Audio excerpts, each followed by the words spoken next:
What's up, y'all? Welcome back to Icing the Puck. You already know, Sunday, coming back at you with the regularly scheduled programming here. Jordan, how you doing, bro? Good. Feels like just yesterday we were recording, but Yeah, Thursday episode. I hope everybody enjoyed the bonus awards episode. Always a fun one. We have a great time with that. We're coming to y'all today, it's starting to get into that dead season a little bit. But with that being said, we do have a new contract extension, and that will lead into our big feature conversation today. But we'll break the news here. Connor Bedard, a 5-year deal, making $15 million a season. Wow. Wow, wow, wow. A lot of reactions to this online. I've seen a bit of a mixed pool, both negative and positive, towards this contract. I didn't realize there's so many Bedard haters out there. There's a lot of, I think a lot of people just wanted him to fail, because yeah. of how hyped he was. Yeah, But that's for sure. I don't know, Jordan, let's just jump right into this. We're going to be talking a little bit about young players getting paid well above what some may think they deserve. And the ever-expanding cap, because I feel like we bring it up every episode and we make some small remarks about it. And we always say we're going to talk about it, but now that, there's really nothing crazy going on in the news cycle. But this, I think it's time to have a full in-depth discussion here. So your thoughts on the contract, and then I'll let you just take it away and I'll jump off of it, man. yeah, I mean, in comparison to other contracts, it's kind of in the middle. It's more than it probably should be, but it's less than 18, which for any team right now, that's good. It will kind of grow to be a, high to a little bit higher contract, as the seasons go on. But I don't think it's a bad contract per se. Like Chicago has a good player in Bedard, and they kind of have a face of their team. So I think I actually think it's a decent contract. It's like I said, it's a little more than you would probably want, but it's not outrageous, and it'll kind of grow with the team and grow with the market a little bit. But I always liked Bedard. I thought it was unfortunate how hyped he was at the beginning of his career. A lot of pressure, and also being thrown to Chicago, who has a history of very, very poor management, and has been successful in the past, but there's some question marks with the team, and by the time that this contract expires, are they going to be in a window to be winners, or are they still just going to be kind of, flailing around with no direction and whatever? I think this is a start in the right direction.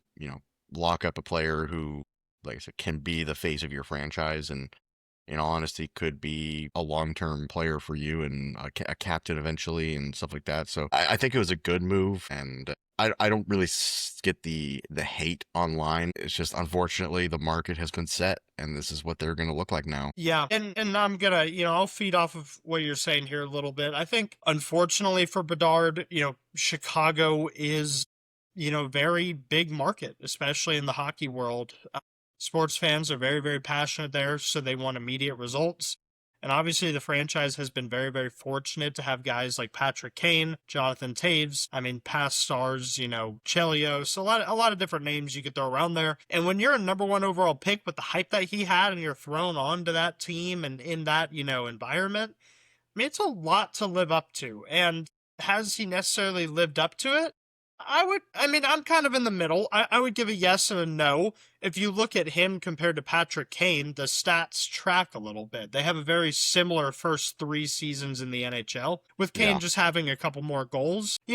People need to really understand that this guy is still only going to be 21 as we go into this season. When I was 21 years old, I didn't know what I was doing. And he's got it a little more put together than most people. And obviously, you look at analytically, statistically, there's point progression every year. 61 points, 67, this year 75. Yeah, while being injured part of the season too. While being injured. And a lot of people are very worried about that. Like, oh, we're paying this guy $15 million.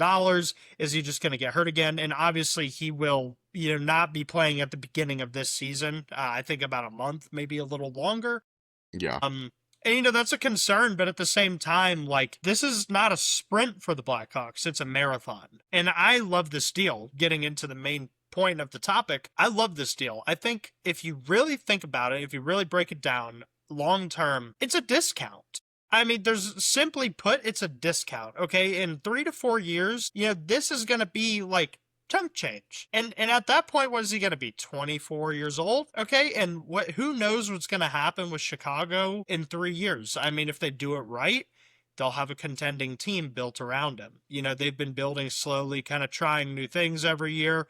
I mean, who knows? Draft picks will pile up. Maybe they'll make a big swing in a free agency a couple times here in the next few years. I don't know, man. Like you said, it's not 18 million. And it's not 17 million like the guy on Minnesota. So and love the signing bonus, $9.8 million, kind of taking a page out of Crosby's book, with his own number. And by all means, it's a smaller signing bonus too. I think Bedard is going to be a flaming take on the internet, but Bedard took a team-friendly deal with this one that's going to age very well for Chicago. I personally think he wants to be a Hawk for life. We were talking a little bit before we started the episode about the no-move clause. It only comes in the last year of his deal, so he is eligible for trade, but I think he did that because he knows he's not going to be traded. He is the face, the cornerstone. It's kind of almost to protect him from, like, if there is some, deeper conversation about a salary at the last year of his contract, it prevents him from just being like, we're frustrated with this, let's just trade him. Yeah. Because I think it shows, kind of a little bit of commitment to the team. And some people will look at that as the opposite of being like, well, he just wants to use it as leverage against the team in the final year which, sure, I mean, potentially, yes. Well, but if he's using it as leverage, why would he leave the first 4 years open for the team? You know what I mean? Like, they can make the decision. They can absolutely trade him before then. Yeah, I think it's just a protection for contract discussions to, ensure that he is open to open to have a discussion with the potential of not agreeing with the team right away. Because there could be a kind of a knee-jerk reaction if they come up with a new contract and he's like, hey, I want X number, and they think it's too much. Their first reaction could just be, all right, let's trade him then. Yeah. We're not going to meet. We're not going to find a middle ground here. So I think it's more for that than anything. And, I mean, again, I think that just goes to show the commitment to the team, and I think it's a good thing. Like I said, I really do like Bedard, and I feel like he is trying to be loyal to the Blackhawks, and there's no reason not to be. I mean, yeah, and I think they are a cool team. Like, love the Blackhawks. Great history.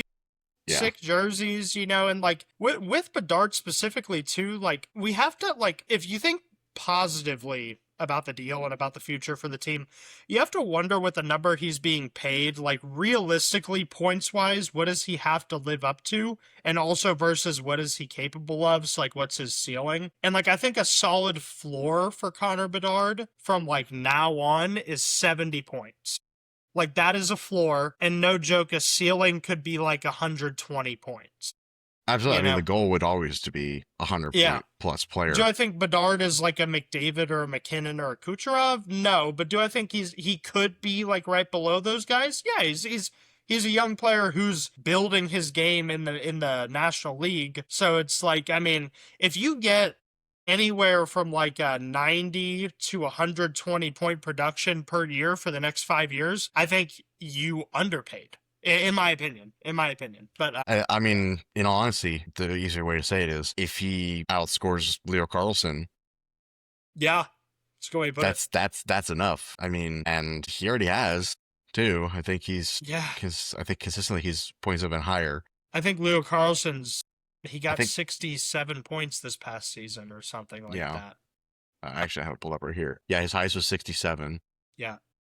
Bedard's is 75 this past year. Yeah, the year before that was 45 and then 29. So about, 20-point increase every year. Yeah, and now this opens up the debate because obviously these contracts are hot off the press here. Who will have a better next 5 years? Yeah, who do you think? I mean, what team has a better future? There's a bunch of questions you could rope into this of how one of them could do better, but I'm going to be real with you. I mean, I personally think Connor Bedard. I think Bedard has the potential. It's really just to see who he's surrounded with. I think Blackhawks should really get Patrick Kane, should make a push to bring him back. I don't think he wants to go back to Chicago. I wouldn't be surprised if he went back. I mean, free agency has basically come to a close. He can only have a few options now. Yeah. Why not come back home and help out the new guy? I don't know, but that would help Bedard a lot. If That Kane would comes be, back, Bedard 90+ point season. yeah, it would be super hype if he came back in Yeah, Chicago. That would be yeah. awesome. Is I number mean, it 88 was taken? I don't think so. They would. I don't think they let anybody have that. No way they let anybody have that number, right? 88 and 19, untouchable forever. Got to retire both of them. yeah. I mean, it's Nobody has it. I can answer that question for you. no, no, they But don't. yeah, bring back Kane, man. I mean, I think it'd be fun. But Leo Carlson, I mean, if we compare both the Ducks and the Hawks right now, I'd say the teams, I mean, after everything the Ducks lost, teams are kind of similar. You know, they both have one very offensive guy on the blue line, Byram and Lacombe. You know, their lines kind of look a little bit the same. I mean, Chicago, I forgot that they picked up Byron. They got that. That's right. 12 and a half a year. Yeah. I mean, his contract's looking kind of decent now comparatively. Like everybody was saying, like this is such an overpay. Like that's crazy. And then compared to some of these new ones, man, maybe we misjudged here. Yeah. Not really. I still think it's a little more than he was worth, but Yo, do you think that's how much he was worth in Chicago. So yeah. Yeah, do you that's the think thing. Carlson and Bedard both wear the C this year? I don't know. Bedard's getting the C, right? You think he's going to get the C this year? 100%. 100%. You got to Yeah. give it to him. Carlson, I don't necessarily think. I don't know. The Ducks I'm are a trying to- little weird with their captains, man. I'm trying to think who they would have instead. Maybe Troy Terry, but he's going to be hurt most of the year. Yeah, Granlund maybe. No, the veteran presence kind of. He'll be gone after this year or the next, I'm pretty sure. He's got 2 more years. Yeah. That's if they don't Um, resign him. I mean, Yeah, I don't But- know. I think it's Carlson is, Yeah. you know, yeah. I mean, got to give the superstars what they want, you know? Like, guess if he gets the C, he runs that team, and that management should all be fired. Because letting a player run your team like that is insane. yeah. Bad move. You I know, mean, it it's is- already backfired on them. It is so crazy to me. We could go the opposite end on this, this topic. We have Bedard getting the money he's gotten. We have Carlson getting the money he's gotten. The Catalyst Kaprizov getting the money that he got, and all these teams are just making sure their guys are locked up. But then we have Ken Holland and the Montreal Canadiens. I think he's got a team of like Bedards and Carlsons, but they're all like 2 of them combined are making the money of these guys, like Yeah, it is kind of crazy how they managed to pull that off. Like, Demidov, Slavkovsky, Suzuki, Caulfield, all making well below the 3 guys we just named. I mean, how comical would it be if Montreal wins the Stanley Cup before any of those teams, I mean, I definitely think it's more likely that they will than Chicago or the Ducks. When we But look at Carolina, what their highest paid guy was 10 and a half in up, right? something like that. What? Hold on. What was the? Pretty sure it's Aho or Svechnik. It's got to be Aho, right? No, because that was the whole thing that nobody that makes over $10 million has ever won a Stanley Cup. Yeah, so Aho's at 9 something. 975. Are these teams ever going to learn? I mean, okay, with the ever expanding cap, we're bound to get a guy who makes It's gonna 10 happen. plus. Yeah, it's going to happen. But like, is what's going to be the next number? Nobody under 12.5 has ever won the Stanley Cup. Nobody under 20. Yeah, yeah, for Nobody real. under 20 million. After Connor McDavid gets his 25 mil a year, nobody under 25 has ever. That's the other thing too. Is like with the rumors of McDavid getting a $25 million contract. Now, take that with a grain of salt, because I think it was, what's his name that said that? Was it Biz that said that? Was it Biz or was it, what's that one guy's name? I thought it was Sarah like Volley or something? No, I thought it was Biz that like tweeted. He's like, I could see that happening. 25? Yeah, I but could that too. like, and then it kind of just got picked up and everybody started saying it too. I'm But- say this: McDavid's going to get 21 a season. Yeah, in Well, he's going to get traded. No. Okay, are we turning this into a McDavid episode? I mean, No, we're I'm talking just- money. I mean, okay, funny McDavid predictions, because it seems to happen like once a month for us. Edmonton's going to play so well, and they're going to make the playoffs. I promise you Edmonton will make the playoffs this year. Okay, they're going to make the playoffs. It's going to come to the end of the year. McDavid's going to be like towards the middle of the year. He's like, I'm not focused on extension. I just want to win. Basically saying like, if we don't win the Stanley Cup or even make it, I'm out. Okay. And then at the end of the year, the contract extensions are going to go super crazy. We're going to hear a bunch of good things, a bunch of bad things. It's going to be like a whirlwind, kind of like Robo a little bit. I think it's going to be going up and down. We're not going to hear too much about it. Then all of a sudden a sign and trade with McDavid is going to happen. It's going to be like 8 years, 21 season with X team. That's how I think it's going to go. Yeah. I mean, I agree that he's going to get traded, but I don't know. It's He doesn't get traded at the deadline. Edmonton will be doing too well by then, you know? yeah. Well, he has this year and then another year on his contracts. Just this year. I thought it was a 2-year. 2-year, 12.5. It started last year, I thought. Or is it? No, last year was the end of his previous contract. Yeah, okay, so he it has is this the year, next two. Yeah, this year and the year after. So 2028 is when he's a UFA. Yeah, maybe there might be a sign-in trade going on. I don't know. Well, I think he has a... Yeah, he 100% has a no move. He has a no move clause for both years. It's up to him. It's up to him. But there's got to be a winning team on there that has assets. I don't know, man. That's insane. That's insane, like, comparing the contracts to this, though. Yeah. McDavid's 12, contract. 12.5. Well, 12.5. Yeah. His base salary are both under $1 million, and then the rest is all signing bonuses and stuff. Yeah, that's insane. Crazy. That's crazy. Yeah. But whatever. Yeah, I don't know. Interesting between Bedard and Karlsson. And like we said, that the Canadians going a completely opposite direction. It's really the question comes up of what does a winning culture look like now in the NHL? Is it paying your... It's an experiment that we're going to get to see the results of over the next 5 years. You know, because if Chicago and Anaheim stay like bad to mediocre teams for the next 5 seasons, it's going to turn into like, well, was it worth paying guys this much money? And then the other teams are going to watch how that plays out. And it's going to be the same for Minnesota. Like, Minnesota is the opposite of those teams, to where they're in a win now, and they're paying Kaprizov so much money, and say Minnesota doesn't win a cup in the next 3 seasons. Honestly, I think with, like, Karlsson's contract, right, I think it will be worse for the league if he does bad. Well, because players will be like, look at this guy who did terrible, and he makes this much money, and you want to pay me, who in my opinion, is better, less. You want to pay me less. So it's like I deserve more. Then we're going to start seeing the 20, 25 million range. And is it so far from that happening in like 2 to 3 years? It's like, well, he sucks. His team is bad. I'm putting up 100 points.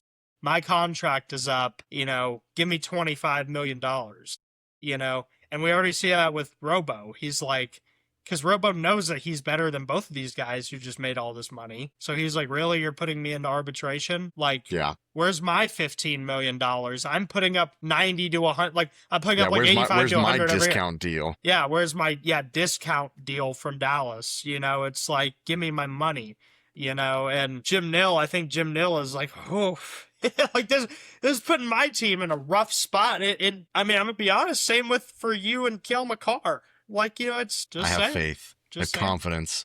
Cale Makar is better than both of those guys. I'm waiting for that sub 15 contract for Makar, bro. Nothing under. I promise. It's 15, 5 years, 15, same as Bedard. That's honestly, that'd be a fucking deal. It would be a deal for Cale Makar, a guy who probably deserves 20. I mean, he's more than likely going to take a deal like that because what if he signs outside of Colorado? He won't. I can't see him playing for anybody else except for maybe like last 2 years of his career or something. Maybe. Like, nah, I mean, I think he'll be a Avalanche for life. Him and McKinnon both. Mm-hmm. I think it's got to happen, right? Yeah. McKinnon, absolutely. McKinnon, again. How old will McKinnon be by the end of this deal? 37, 38? Wow. Just give him a cool 5-year deal after this. He's chilling. Yeah. But yeah, I don't know, man. This is the league continues to interest me more and more every day with these numbers. I'm still going to hold strong that the Bedard deal is a discount. It's a team-friendly deal. It will be the new standard of team-friendly going forward. It absolutely is team-friendly for today's market that has been set by, Set by Kaprizov and Karlsson. Mm-hmm. So, is Kaprizov? I think we talked about it when he got the deal. He's got to start putting up a little more, man. Like, he's gotten close to 50 goals here. But come on, man. Like, they need like a Hart Trophy level out of this guy, right? Yeah. Like, that's what they're asking for. They need consistent play because he'll have like hot streaks and then he'll go cold for a month. Yeah, I mean, numbers wise, at the end of the year, if you look at it, like, you're impressed. But you're right. There'll be a 4 or 5 game stretch where he's a ghost, right? But also to his credit, I feel like the Wild deal with a lot of injuries, and they got to switch the lines up a lot. And if he's there, he doesn't really play. But if you're making that much money, you should be able to play well with anybody. Yeah. So I don't know. We'll see. I'm so intrigued. I feel like we're gonna have a tracker on those 3 guys all year. And real quick before we end the episode, I just want to throw this out there. What does Celebrini get? He's eligible for an extension right now. Celebrini takes less than 15 for sure. Or I don't know. Actually, it might be around 15. Now that's kind of like, again, I hate saying it, but that's kind of that is the team friendly deal. Because he's already said that he is willing to take less money in San Jose. I'm going to go 14 a year. 14? I think because, it's just a rumor, once again, just a rumor, but it's rumored that he wants to model his career off of Sidney Crosby. And not a bad person to model your career off of. No, not at all. And he wants to take the team-friendly deals, but it sounds like he wants to be a Shark for a long time. I think he's still a little young, but it's fun to play around. Is he a Shark for life, or is he... I don't know. I could totally see him playing somewhere else, man. I don't know why. I could see him playing for a Canadian team. You think everybody wants to go play for Canadian teams? Nobody wants to play for Canadian teams. I just see it, man. For some reason, it's just like in my head. I think Canadian teams are going to run into an issue more like faster than U.S. teams. Well, duh, yeah. Because they're going to have to start paying their players way too much money to get them to even go play there. Yeah. Montreal has managed to figure it out now ahead of time and lock up their players for years. Come there, when all those deals are done, and it's time to re-sign all those guys. But Montreal is almost like this. I would compare Montreal as a market to like a Vegas, a Colorado, like a destination almost. Like for some reason, these guys not just that, but it's like something must be like, what is good there? I don't know anything about Montreal. Being from Texas, I have no idea, but like, what is making all these guys want to live there? Because I want to know, like, do I have to go? Does Icing the Puck have to go there? Like, do we have to see it for ourselves? Like Montreal fans, if you live there, like comment down below. What's the deal? Like, what's going on? You gotta phrase it. Montreal fans, if you live there, why? No, I'm curious. Like, is it like, I don't know, because people, like all these good players are just sticking around for like 8 years. That's a long time to live somewhere, dude. I don't know. That's like their whole 20s. Like, I don't know. It's important where you live in your 20s. You know what I mean? Like, I guess if you're playing for a hockey team that pays you millions of dollars, like, that's a plus to live there. But yeah. I don't know. It's the management of that team has done really well. And, I think that they're preemptively getting, that stuff out of the way so that they're safer for longer, but it's gonna come up eventually. Yeah. They're gonna struggle too. But yeah. What are the Vancouvers and the Calgarys and the Ottawas gonna do over time? Yeah. I genuinely do think I genuinely think that we will see less Canadian teams in the league because they will leave and come to the United States. The Milwaukee Flames, the Portland Canucks. Dude. I don't necessarily know if like teams like, I don't know, the Flames. I don't know if that'd be crazy if they move, I think the Canadian teams move like anytime soon, but like there's gonna have to be some kind of barrier that needs to be broken eventually. Like, and it's unfortunate, like political and economic situations, like it just makes stuff like this happen. But like, do you see the guy that the Flames drafted? I forget his name. It just makes me think of this, like how this is already shaking up the league. Like it's changing the draft already. So the Flames drafted this guy from Alberta who's this like super Canadian, like farm boy. Like, yes, I did. Yes. Like, and he apparently is like he never left Alberta his whole life or something, and he was just like this hockey legend, and like he just loves it so much there, and he said that he never wants to leave, and like he was like, why would I ever leave Alberta? It's like the greatest place in the world kind of guy. Like it's like, but like as funny as that is, like these Canadian teams are going to start drafting guys that I bet you in the pre-draft like interviews and stuff, they're going to be like, so how much do you love Canada? Like, and what do we need to buy your parents a house? Like, it's going to be like NIL deals in college football. It's like, what kind of car do you want? Like, it's like, yeah. what can we do for your parents? What can we do for your grandparents? Yeah, what can we keep off the books to make your salary more attractive? yeah, literally. Like Yeah. it's gonna start turning into that a little bit. I mean, what is McKenna getting a Lambo in Toronto? Is he is he getting a great like condo that he could rent out to people? Like they I was pay gonna the say thing off. he's definitely getting a condo. Yeah, investment properties, like what's going on with this?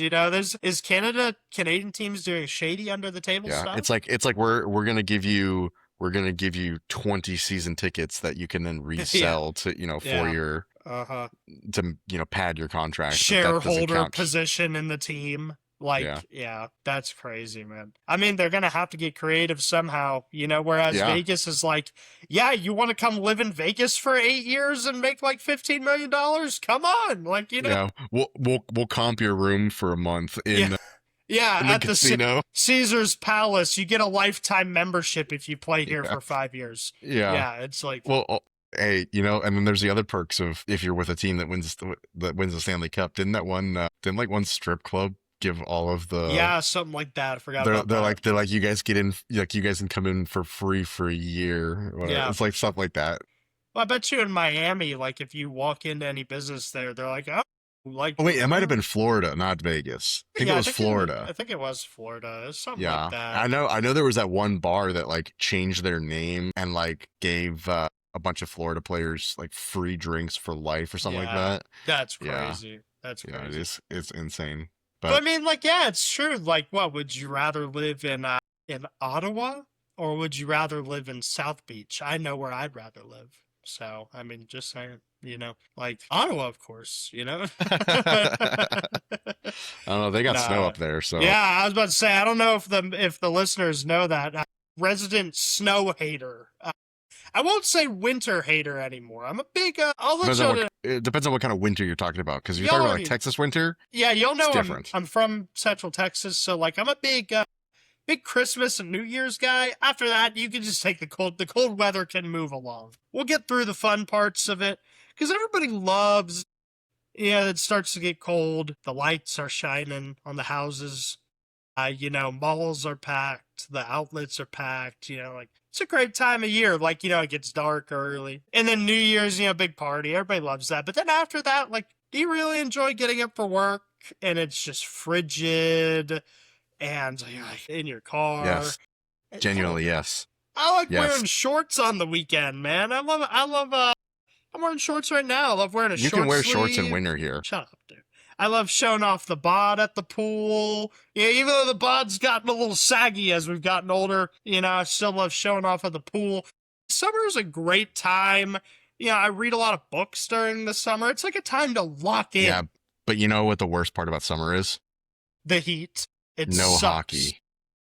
Yeah, that's true. That's true. I'm a big spring enjoyer. I'm a big spring enjoyer. If hockey's like going into the most intense part, the weather is like just perfect. It's not cold, it's not hot. Well, here it's hot. To most people it's hot, but like for my standards, it's like nice. It's like 80, 85. It's great. Like, most people in Canada would be like, 85? What? Like, that's crazy. It never even gets above 80 here. Yeah, they're like, that's like August. It's like, yeah, bro, that's called February here. Yeah. No, that's called December 25th. It was 85 degrees this past year. Yeah. By the way, that's for y'all who don't know, because I don't think we have a very big Texas audience. The parallel of the weather here is like, just like Christmas, it's like 80 degrees. So Christmas 2021, we'll never forget, by the way, it was 92 degrees. I'll never forget that.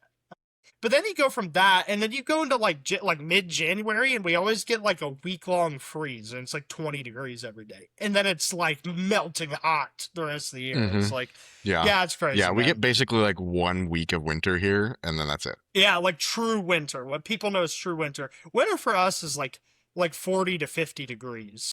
Yeah, like, winter in Texas is just rainy and like 55. Yeah. 55 and rainy. So like you can wear like a light jacket. See, here's the thing though. This is getting off the rails, but this is just us complaining about. But like winter in Texas is rainy and everybody acts like it's like negative 10 degrees. Yeah. When it's actually like 60. Yeah, that's 100% true. But no, we're getting too crazy. Really, the hot and cold should be between the points put up by these players. You know, we'll see. Listen, y'all, it's been a great one. We're glad we got to come and talk about these numbers and the cap and all that. I mean, it's the hottest thing to talk about right now. It's interesting. I'm just very curious to see long term how this kind of cap situation and contract stuff pays out or develops. Yeah, so for sure. But we appreciate it. Hey, we appreciate all the support and engagement we've been getting on the socials lately. It has been awesome. Thank you so much. Big things coming. Got some good news today. We'll just keep it at that. And more good news to come, hopefully. Thank you all for tuning in. Link in the description below for all the socials. Listen to this episode. Share it around to everybody you know. Thank you so much. And hey, we'll see y'all in the next one.